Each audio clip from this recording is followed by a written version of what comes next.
The Word of God tells us to pray without ceasing. And when I think of prayer, I think of it as a form of communication with my Father. And because it's a form of communication with my Father, I always want to consider and communicate with Him with every decision and choice that I make.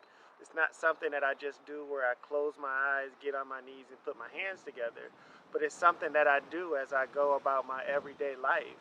We should be considering and communicating with God in everything that we do and everywhere that we go. And communication is two forms. So not only am I looking at how I communicate with my Father, but I'm also listening to hear how He wants to communicate with me. And being able to communicate with Him is the way that we can order our steps. It allows us to be able to follow the path, and it allows us to be able to produce His results. I feel like I learned to pray in suffering. I think that a lot of times when people try and tell you things, you don't always listen. But when hardship comes, when suffering comes, you become vulnerable, you become open.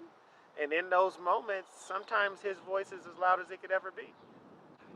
We teach our children how to acknowledge their Father, how to be able to look for their Father, and how to see Him in many ways. And as we teach our children, we explain to them the relationship that they have with their Father. It's just not a book of rules or a book of things that you have to follow, but there's truly a person who has desires and plans for your life. And you should be looking for those plans and looking for those desires and finding yourself in them.